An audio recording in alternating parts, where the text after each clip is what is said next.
Gandang gabi ulit. Andito na naman yung bata, bumalik na naman sa akin, oh. Pati yan ang muka. Natawa doon sa yung kulugo niya nangitim na kagad, oh. Kasing laki ng ulo ng detres na pago yan, malaki ito. Kasi kanina dapat yan patakan ko ng tanghali yan, wala naman siya pumasok sa school. Dapat ang patak niyan kagabi, tapos ngayon kaninang tanghali dapat. Ngayon ang itim niya na, hindi katulad kahapon na yan eh. Yan. Dapat 2 beses siyang patakan sa isang araw. Malaki tong kulugo niya to, malaki.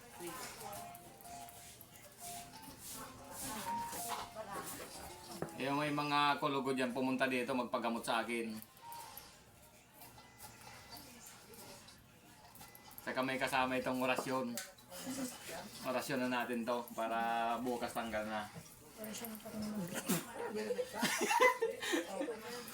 Huwag kang tumawa para tanggal agad.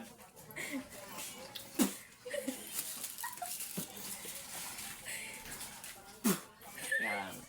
Yan ang malakas yung bukod dito sa lakas nito. Pag pinagsama yung lakas nito, tapos yung orasyon ko, pag nagsanib persa, sigurado tanggal yan.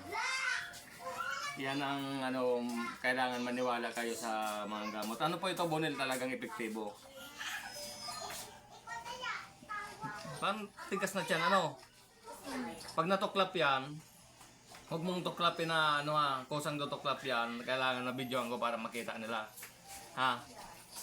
Para sabihin nila, sinungaling ako. Ito, legit po ito. Napaka-bisang gamot itong na-discover ko ngayon. Isang larangan ito. Ang nakalagay kasi dito, punggal, punjay sa bone. Bone lang nakalagay. Pero di nila alam, napakaganda pala nito sa kulugo.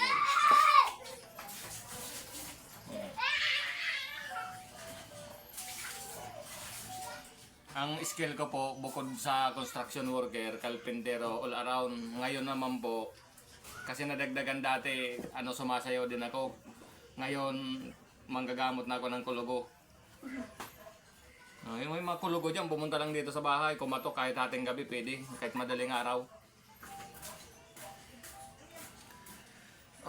Nagpasalamat yung tita ko kasi yung anak ng tita ko, nag-message, sabi niyang dami niya nang nabili ng pantanggal sa kulugo, galing daw sa online. Sabi niya, Diyos Mayo Marimar.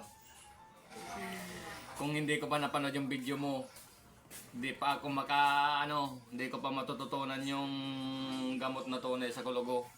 Kasi sabi niya, lalong lumaki yung kulugo ng bunso ko. Yung galing sa online.